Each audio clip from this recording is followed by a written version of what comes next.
In this fifth lecture, we are leaving the topic of kinematics, which was about describing the motion of robotic systems, and move on with dynamics, which is dealing with the cause of these motions. As a small motivation, I have here two videos by Boston Dynamics, which in my eyes very impressively show what dynamics means and what the most dynamic robots can do today. You see on the top left a parkour done by PDI's Atlas robot, which is doing jumps and behaviors which so far have probably only been seen in humans, and now slowly some of the most capable robotic systems start to achieve that as well. On the bottom right, you see a second video, which is relatively old, so it's already 7 years from today, 2013, when BDI developed this Wildcat robot, which is a hydraulically actuated system powered by an onboard gasoline engine, which could do all kinds of high-speed dynamic locomotion behaviors. You see here some sort of a gallop. They could do trot, bounce, and all kinds of different styles of locomotion. Now what you're gonna learn in this video segment and in the following ones is how we can figure out and describe the equations of motions of such kinds of systems, and how we can leverage this then in order to control such robots.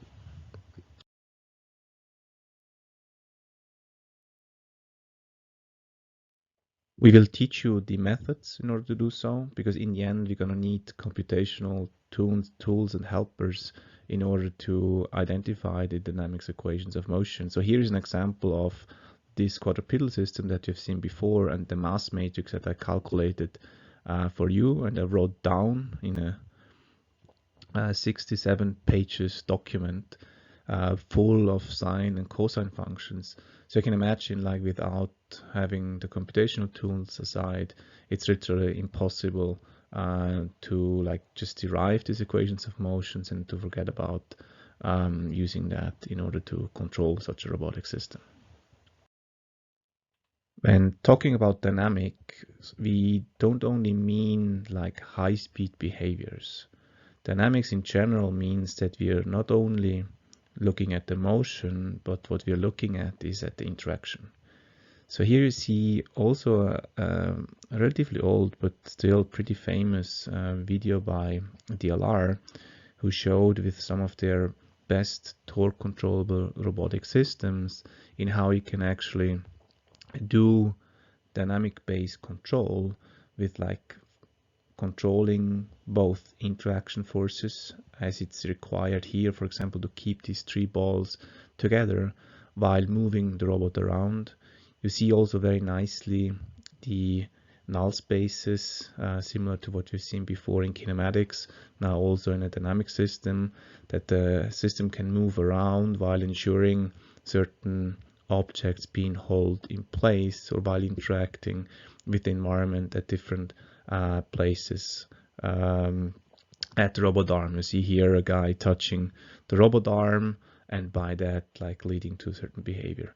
And these descriptions that we learn here, they can be directly transferred into control setups that allow us to essentially achieve behaviors like this, which, as it turns out, are also very similar to how humans essentially interact with objects and their environment.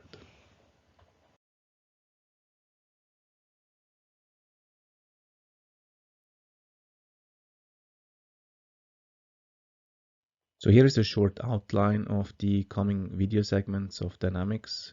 As I said at the very beginning, what we are looking at here is not at the description of motion, but at the cause of motion.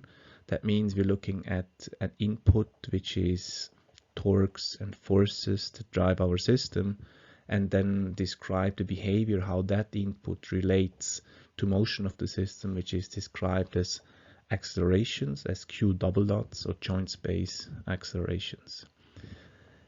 And what we'll always try to identify at the beginning is a description of this relationship. So you see here on the left hand side the part which is coming from the motion. So we have mass matrix times acceleration. We have Coriolis and centrifugal part, which is depending on the configuration and on the velocity.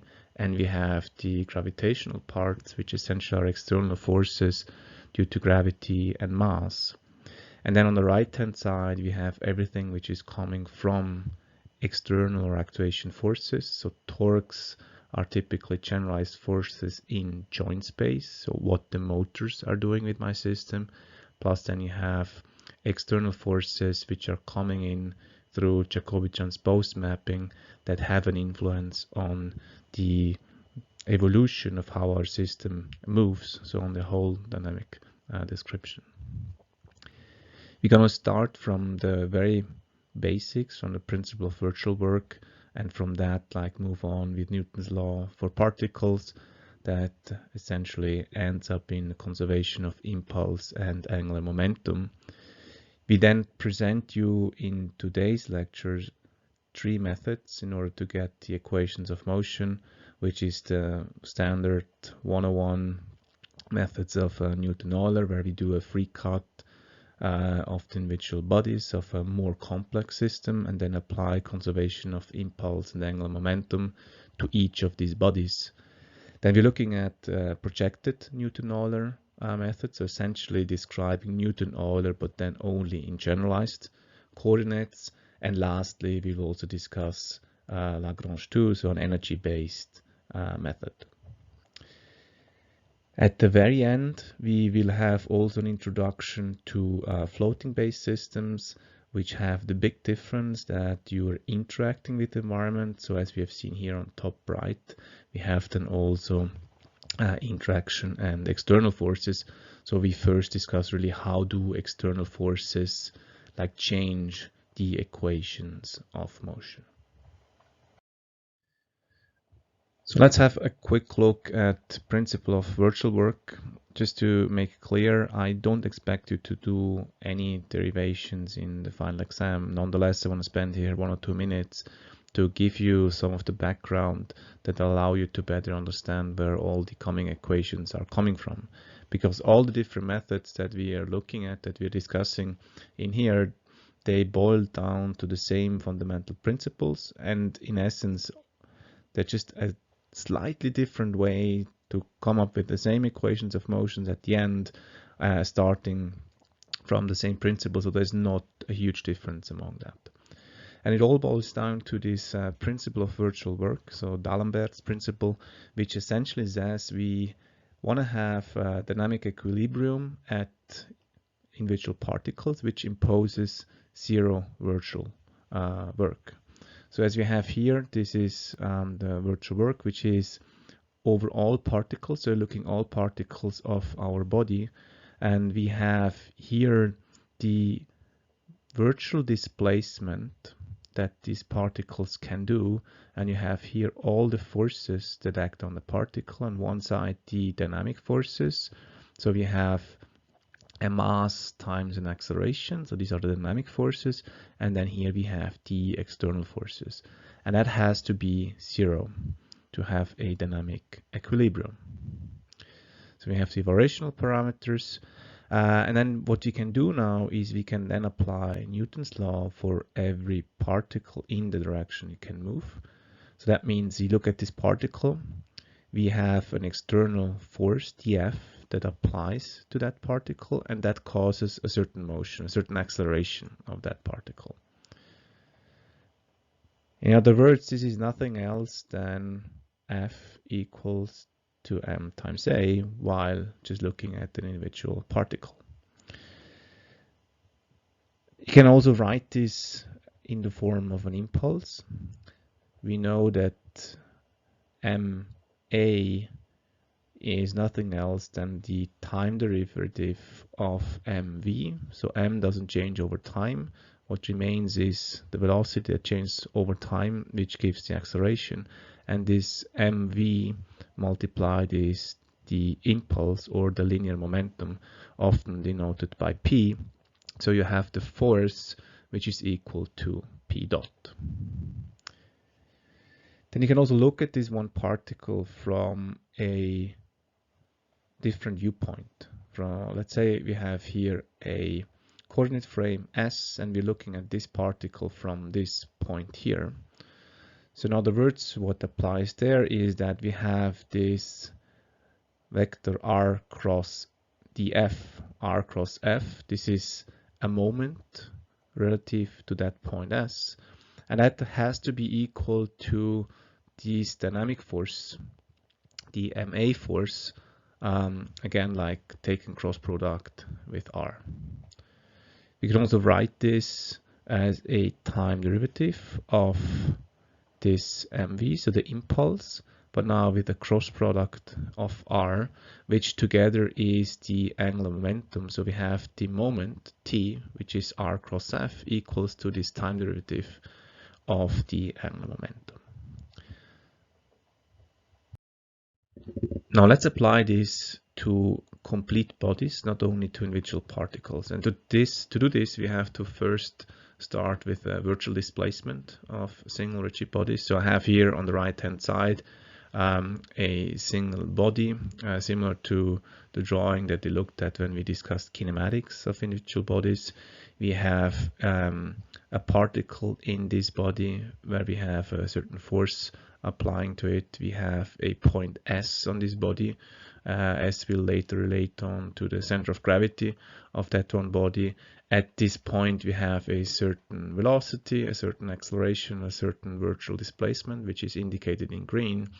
And then this body, as we have seen in the kinematic description, has a rotational angular velocity, so omega of that body fixed frame B with respect to the inertial frame I, which is also often written as capital omega. And then you have the angular acceleration, which is the time derivative of this omega. And also here, similarly to the variation in position, we have also variation in rotation, which we're gonna need in this derivation. And what we will look at is how does this integral over all the particles and these virtual displacements times dynamic forces minus external forces, and how this can be described using all the kinematic relationships that we looked at, and what happens if we set this to 0. So what does this dynamic equilibrium mean? To this, we start with the rigid body kinematics that we have seen a couple of video segments ago.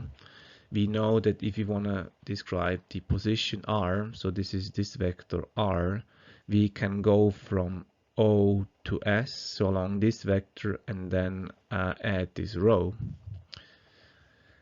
If you look at the velocity of that one point here, of this one particle, we can also start here. We have the velocity of that point, and then we had this rigid body formulation, which says, okay, I take this velocity here, I take this rho, and I have to do the cross product between omega and rho to add the rotational contribution of this one body.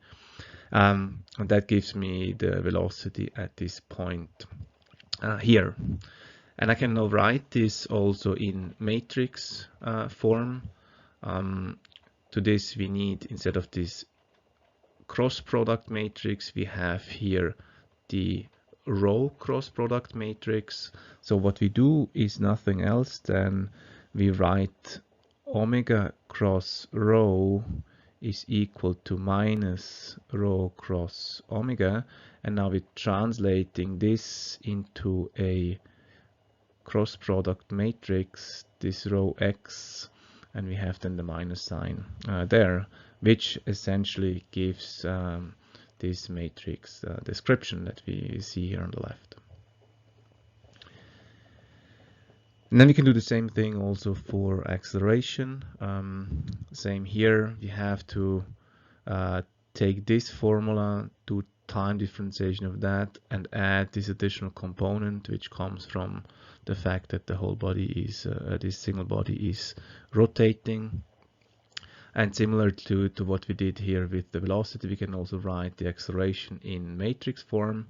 So we have this first part, which is in essence equal to what you had here on top. And then we had the component, which is the the additional component that comes in due to the rotation of the whole body. Now this was for velocity and for acceleration. There it's one-on-one the same as we've seen in the kinematic descriptions previously, but we can do the same thing also for variations.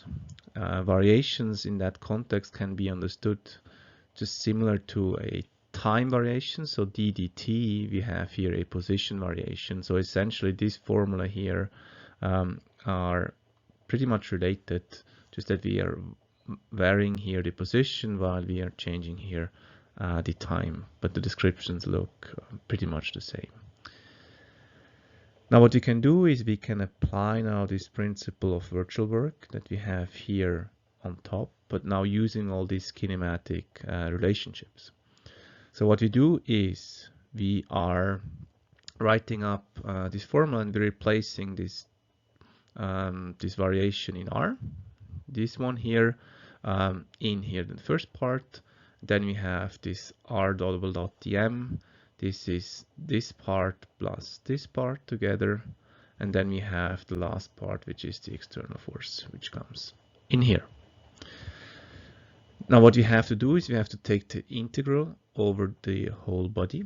So what we have to look at is what changes in the body and what remains constant. Whatever remains constant we can just pull out of the integral. So we can take out this part, pull it out, and then we do the multiplication in here. So this first matrix is nothing else than the multiplication of this matrix and this matrix times the linear and angular acceleration, and then you have this component which is coming due to additional rotation. So that's that part pre-multiplied with this matrix, and then finally all the external forces. So what you see here immediately is you have external forces which are in linear direction, then you have external forces which are cross pre-multiplied with this rho, which are essentially external, act as external moments. Now what we know is the following. We know that if we take the integral over the whole body of all the particles, so we sum up the mass of all particles, we're going to end up with the total mass m. The second thing we know is if we are multiplying rho times the particle mass, and we're doing this over the whole body, but we're doing this while looking at this point S, which is the center of gravity, then around the center of gravity we're going to have this rho times dm being equal to 0. So that's the definition of the center of gravity. Essentially, if I look at this very simple in a 1D example,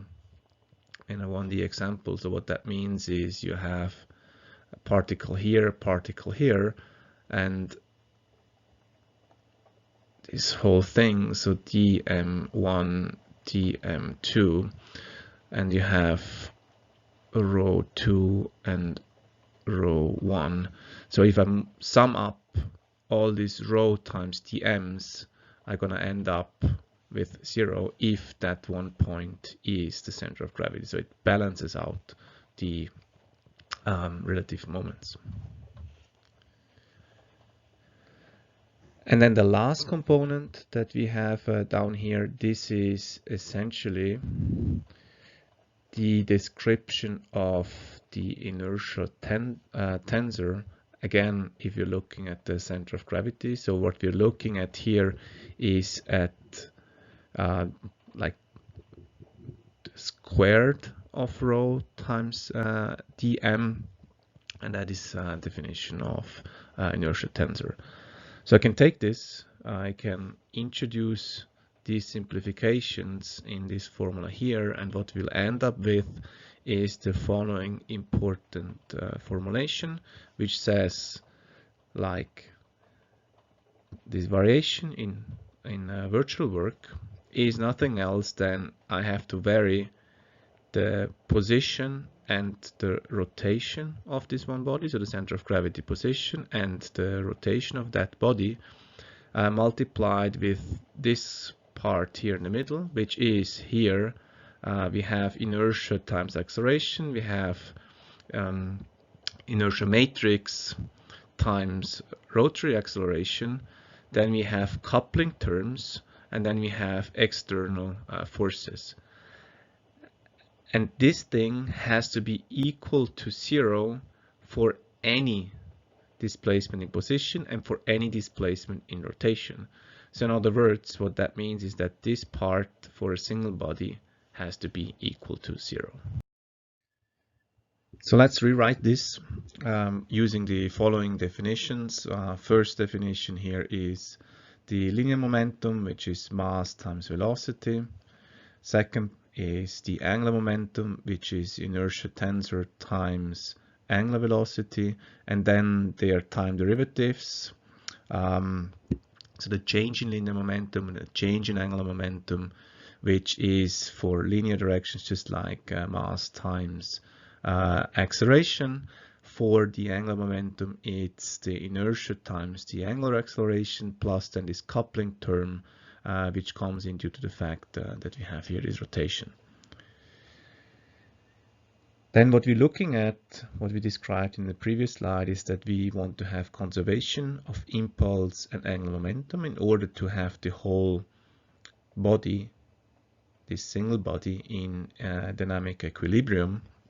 So what we derived was that for all variations in positions and in rotations, this virtual work has to be 0, which means that we have to have rewritten now with linear momentum and angular momentum. So we have to have linear momentum minus external forces equal to 0, and we have to have angular momentums minus external torques equal to 0. So what that means is we have the change in impulse and angular momentum, which must equal the external forces and moments. And this is nothing new than what we have probably not already known from other dynamics classes, but now with a very quick derivation where this come from. And this is the Newton part, the linear part, and that's the Euler part, which is the rotational part of it. And these are the most important principles that we're going to use in all the 3 different methods that we are looking at in the following sections. Now, important to understand is we have variations here, and for a single body, that means like we can move this individual body into any direction. So it can move in really all directions. That's why this has to be 0. This is not going to be true anymore once we're having coupled bodies that are linked with each other, because there you have constraints coming in through the joints. Nonetheless, the same principle will be adapted there. We're going to find a description which essentially just reduces it to motions that are compliant with the constraints, with the joints, and then we can apply the same principles of change in linear and angular momentum. So written one more time, very simply, so time derivative of impulse equals to external forces, time derivative of angular momentum equals to external torques.